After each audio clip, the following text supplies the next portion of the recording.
तस्लीम को जब पैदा किया गया, रब ने फरमाया ऐ फरिश्तों आदम को सजदा करो। तमाम फरिश्तों ने सजदा किया, एक अकड़ गया, मैं नहीं सजदा कर सकता हूँ, तूने आदम को मिट्टी से पैदा फरमाया, मैं आग से पैदा, मैं नहीं सजदा कर सकता। हक को बातिल की जंग शुरू हो गई। जब नमरूद ने कहा मैं खुदा हूँ, परवरदिगार आलम ने हजरत इब्राहिम को भेजा, हक को बातिल की जंग शुरू हो गई।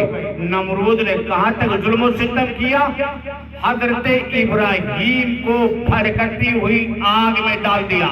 लेकिन हजरत इब्राहिम के परवरदिगार आलम ने मदद फरमाई, जलती हुई आग को हजरत इब्राहिम पे गुलदार फरमा दिया। जब फिरौन ने कहा मैं खुदा हूँ, परवरदिगार आलम ने मूसा कलीमुल्लाह को भेज दिया और फिरौन ने मेटना चाहा हजरत मूसा कलीमुल्लाह को, तो परवरदिगार आलम ने फिरौन को दरिया नील के अंदर गर्क कर दिया और मूसा कलीमुल्लाह को दरिया नील के पार कर दिया। जब मेरे आका ने मक्का की सरजमीन पर 40 साल के बाद नबूवत का ऐलान किया, तो ऐलान नबूवत से पहले मेरे आका को लोग सादिक कह रहे थे, अमीन कह रहे थे। मक्का के कुफार भी कहते थे मोहम्मद सच्चे हैं, मोहम्मद सादिक है, मोहम्मद अमीन है, मोहम्मद अमानत में खयानत नहीं करते, मोहम्मद वादा खिलाफी नहीं करते, मोहम्मद झूठ नहीं बोलते। लेकिन जब मेरे आका ने नबूवत का ऐलान किया तो कुफार मक्का ने क्या कहा, ऐ मोहम्मद तुम झूठ बोलते हो, तुम झूठ बोलते हो, तुम जादूगर हो या काहिन हो। जब मेरे आका ने इस्लाम की तबलीग की तो मेरे आका को इस्लाम की तबलीग करने से रोका गया। पत्थरों की बारिश हुई, जिस्म लहू लहान किया गया।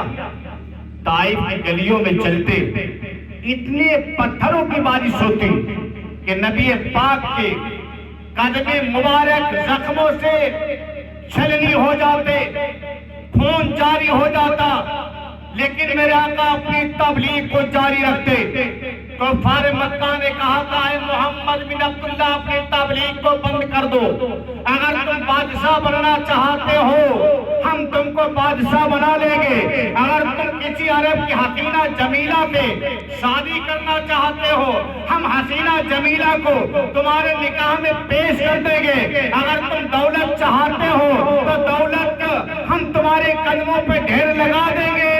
मेरे आका ने फरमाया सुन लो, अगर तुम मेरे हाथ पे सूरज और बाएं हाथ पे चांद ला के रख दो और कह दो मोहम्मद इस्लाम की तबलीग को बंद कर दो, तो मोहम्मद अपने दाहिने हाथ में सूरज और बाएं हाथ में चांद रखना तो पसंद कर लेगा, लेकिन हक बात कहने के बाद नहीं आएगा।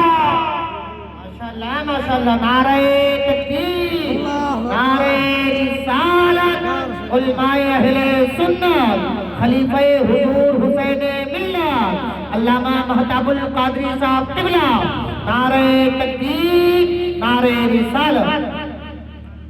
मेरे आका ने किसी की चोरी नहीं की थी, किसी का गन्ना नहीं काटा था, किसी को सताया नहीं था, किसी के साथ वादा खिलाफी नहीं की थी। क्या कहा था? यही तो कहा था अल्लाह एक है,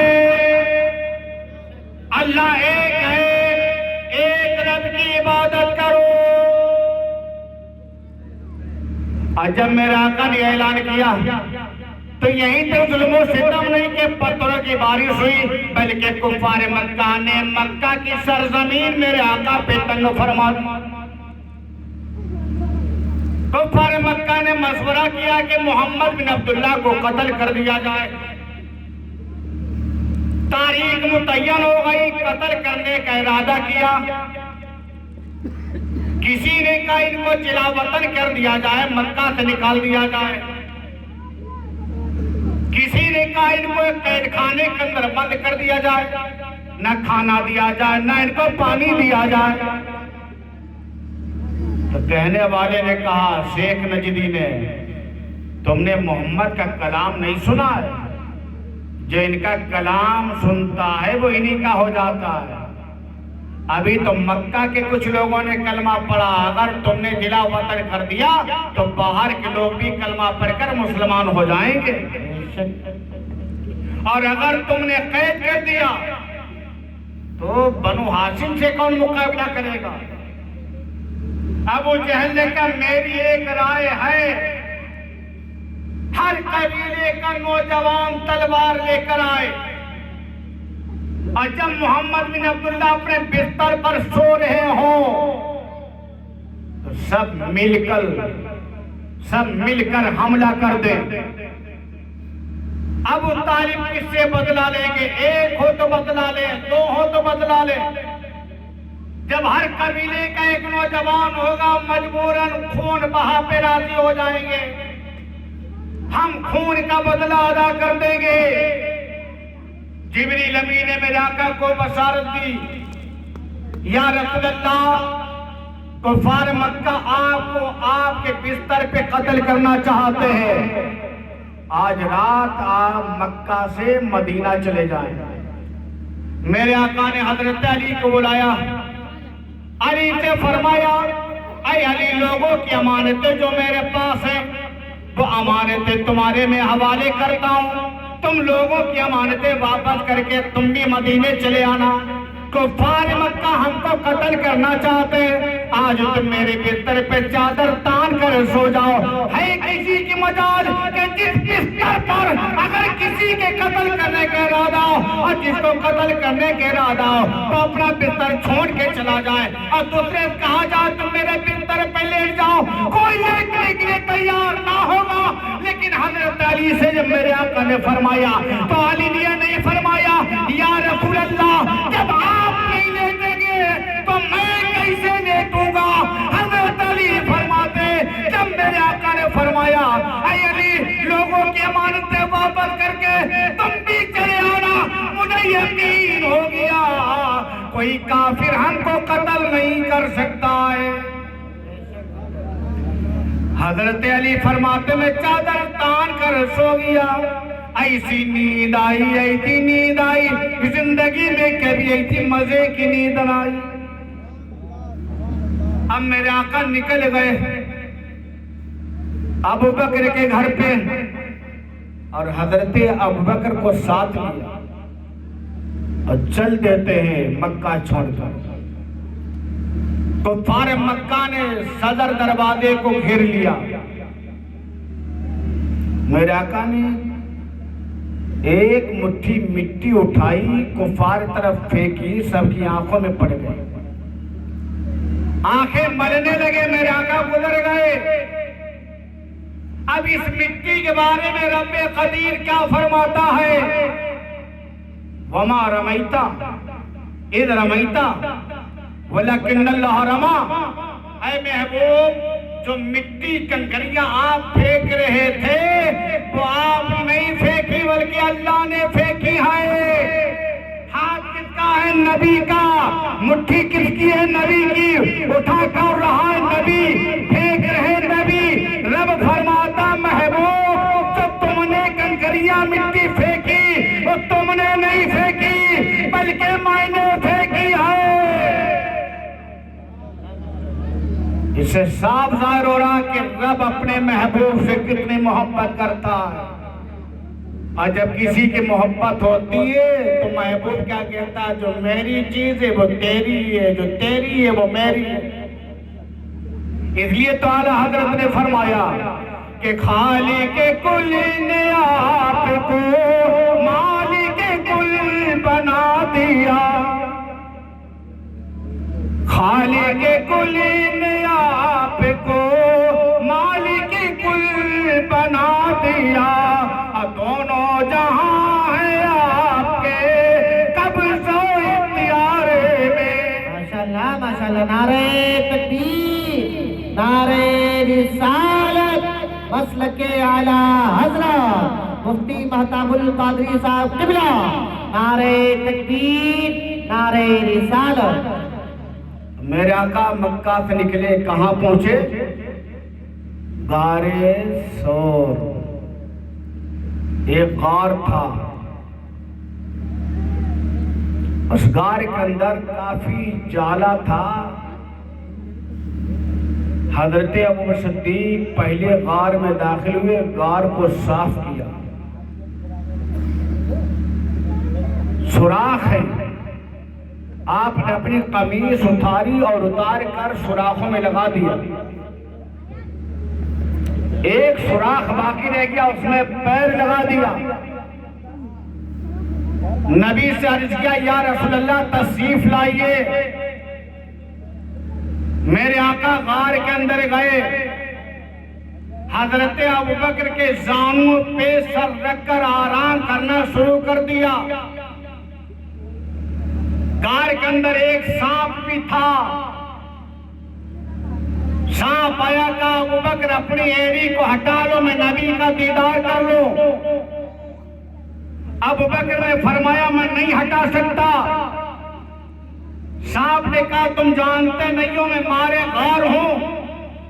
आप फरमाते हैं, सुन ले, मैं भी यार गार हूं। सांप ने कहा, मैं काफी दिनों से इंतजार में था कि मेरे नबी तशरीफ लाएंगे, मैं नबी का दीदार करूंगा। अबू बकर ने फरमाया, मैं काफी दिनों से इंतजार में था, जब मेरा नबी गार में जाएगा तो मैं अपने नबी की हिफाजत करूंगा। कहा हटा दो, कहा नहीं हटाएंगे। सांप ने कहा डस लूंगा, कहा डसना चाहता तो डस ले। सांप ने डसना शुरू किया, अबू बकर ने एड़ी को और सख्त किया। सांप ने डसा और एड़ी को सख्त किया। सांप जितना डसता जा रहा है, अबू बकर एड़ी को और सख्त करते जा रहे हैं। जितना डसता जा रहा है, एड़ी को सख्त करते जा रहे हैं, यहाँ तक के जहर पहुंचा अबू बकर के जिस्म में। आंखों से आंसू गिरे। नबी ने अपनी आंखें खोली और फरमाया, अबू बकर क्या वजह है, आंखों से आंसू क्यों जारी है? अर्ज किया, या रसूल अल्लाह, एक सांप था, उसने डस लिया है, जहर असर कर गया है। मेरे आका ने फरमाया, अबू बकर फिक्र क्यों करते हो? अगर सांप डसना जानता है तो मोहम्मद बिन अब्दुल्ला अपना लुआबे दहन लगाकर जहर को उतारना भी जानता है। माशाल्लाह माशाल्लाह। नारे तकबीर, नारे रिसालत, मसलके आला हज़रत, उलमाए अहले सुन्नत, खलीफे हुजूर हुसैन मिल्लत। नारे तकबीर, नारे रिसालत। फिर अबू बकर ने अर्ज किया, या रसूल अल्लाह, प्यास लगी है। मेरे आका ने फरमाया, इज़हब इला सदरिल गार, गार के दरवाजे पे जाओ। अबू बकर गार के दरवाजे पर गए, पानी पिया, बर्फ से ज्यादा ठंडा, दूध से ज्यादा सफेद, शहद से ज्यादा मीठा, पीकर वापस आए। मेरे आका ने फरमाया, अबू बकर पानी पी लिया? या रसूल अल्लाह पी लिया। अरे अबू बकर, जब तुम आए तो तुमने रास्ते में पानी देखा ना? क्या तुमने पहाड़ पे पानी देखा ना? क्या तुमने गारे सौर के दरवाजे पे पानी देखा ना? अबू बकर को मालूम था पानी नहीं है, न रास्ते में पानी था, न पहाड़ पर पानी था, न गार के अंदर पानी था। फिर अबू बकर ने पानी का सवाल क्यों किया? अबू बकर जानते थे, जिस पैगंबर का मैंने कलमा पढ़ा है वो इख्तियार वाला है। अगर चाहेगा तो गार में पानी पिला देगा। मेरे आका फरमाते, अबू बकर पानी तो नहीं था, लेकिन जब तुमने पानी का सवाल किया तो रब्बे कदीर ने तुम्हारी प्यास की खातिर जन्नत की नहर को जबले सोर के ऊपर पहुंचा दिया है।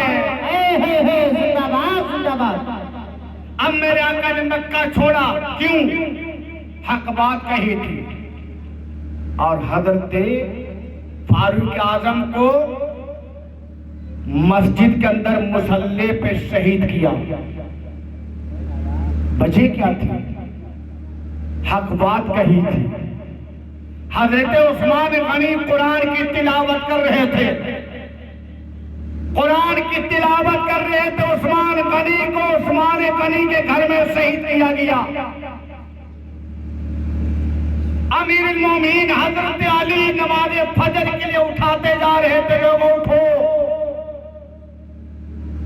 हजरत अली को रास्ते में शहीद किया गया। इमाम हसन को एक मर्तबा जहर नहीं दिया गया, 6 मर्तबा जहर दिया गया। और यही तक महदूद नहीं, मैदान करबला में इमाम हुसैन को भूखा प्यासा शहीद किया गया। उनके बच्चों को भूखा प्यासा शहीद किया गया। खवातीन की चादरों को छीन लिया गया। ज़ैनुल आबिदीन को कैद खाने के अंदर डाला गया। कौन सा जुल्म किया था इन्होंने? जुल्म कुछ भी नहीं था। वजह यह थी, हक बात कही थी इमाम अली मकाम इमाम हुसैन ने। हक बात कहने वाले थे इमाम हसन, हक बात कहने वाले थे अली अकबर, हक बात कहने वाले थे हजरत कासिम, हक बात कहने वाले थे ज़ैनुल आबिदीन। जब हक बात कही तो हक बात की खातिर इमाम हसन को जहर दिया गया, इमाम हुसैन को शहीद किया गया। ज़ैनुल आबिदीन के हाथों में बेड़ियां, पांव में हथकड़ियां डाल दी गई। और यहीं तक जुल्म सितम नहीं किया गया, बल्कि इमाम आजम जिनकी हम तकलीद करते हैं, आपको मालूम है कि इमाम आजम को मंसूर ने अपने दौरे खिलाफत में जेल के अंदर डाल दिया। कोई छोटे आलिम नहीं थे, बहुत बड़े आलिम थे इमाम आजम अबू हनीफा, जिनके हम मुकल्लिद हैं। हक बात कही तो जेल में डाला गया। एक रिवायत के अंदर आया कि इमाम आजम का इंतकाल भी जेल के अंदर हुआ। और आगे बढ़िए, इमाम अहमद बिन हम्बल ने हक बात कही थी। जब लोग कह रहे थे कुरान मखलूक है, तो इमाम अहमद बिन हम्बल ने फरमाया था कुरान मखलूक नहीं है, बल्कि अल्लाह की सिफत, उसका कलाम है। जेल में डाला गया। और जेल में डालने के बावजूद भी हजरत इमाम अहमद बिन हम्बल हक बात कहते रहे। आपको जेल से निकाला गया, आपकी कमीज उतारी गई और नंगी पेट पर इतने कोड़ों की बारिश हुई, इतने एक मर्तबा रमजान के महीना में रोजे की हालत में इमाम अहमद बिन हम्बल के पेट पर 100 कोड़े मारे गए। 10 कोड़े आदमी मारता, फिर वो जल्लाद चला जाता, फिर दूसरा इंसान आता, वो 10 कोड़े मारता, फिर तीसरा इंसान आता, वो 10 कोड़े मारता। क्योंकि एक इंसान अगर 100 कोड़े मारेगा तो मारने वाला तो कुछ तो थकेगा, उसके कोड़े की मार में कुछ तो हल्कापन आएगा। लेकिन 10 कोड़े मारने के बाद फौरन ताजा दम आदमी आता, वो 10 कोड़े लगाता, फिर ताजा दम आदमी आता, वो 110 कोड़े लगाता, 100 कोड़े लगाएंगे। लेकिन हजरत इमाम अहमद बिन हम्बल हक बात कहते रहे और यहीं तक महदूद ने। फिर आपको जेल के अंदर डाला गया और कहा गया आज भी तुम अपना मसला बदल लो। अहमद बिन हम्बल ने कहा हमारी मौत तो हो सकती है, हमको तुम मार तो सकते हो, लेकिन हमसे तुम कुरान के बारे में नहीं कहला सकते हो कि कुरान मखलूक है, या तो अल्लाह के रसूल का कोई फरमान मुझे सुनाओ। तो मालूम है हजरत इमाम अहमद बिन हम्बल की पीठ पे इतने कोड़ों की बारिश हुई कि जब कोड़ा पीठ पे पड़ता था तो कोड़े के साथ साथ खाल भी आ जाती थी, गोश्त भी आ जाता था, खून भी बहने लगता। हजरत बिलाल हबशी को गरम गरम पेट पे लिटाया गया। वजह क्या थी? कलमा पढ़ने वाला। सहाबा ने जब कलमा पढ़ा तरह तरह की तकलीफें दी गई। हजरत बिलाल क्यों गरम गरम रेत पे लिटाया गया, क्यों? ताकि इस्लाम को मेट दिया जाए। नबी को मक्का से निकाला गया, क्यों? ताकि इस्लाम का नामो निशान खत्म कर दिया जाए। नारे तकबीर, नारे रिसालत, नारे रिसालत। उलमाए अहले सुन्नत मुफ्ती कासिमुल कादरी साहिब किबला, नारे तकबीर, नारे रिसालत। आप अगर खड़े हो गए तो जो कुर्सी खाली पड़ी इनको पूरी कर लें। आगे आ जाए, अभी आपको बहुत बेहतरीन किताब समाप्त करवाना है। खड़े हो जाए, आगे आ जाए, आगे आ जाइए, कुर्सियाँ खाली पड़ी इनको पूरी कर लें। आगे बढ़ जाइए बस। आज मेरा तकरीर करने का इरादा नहीं था, मैं आ गया हूँ तो बोल दिया हूँ। मैंने पहले मना किया था क्योंकि मेरी तबीयत ठीक नहीं थी आज। बस 2-3 मिनट गुफ्तगू समाप्त करेंगे, मैं अपनी तकरीर को खत्म कर देता हूँ।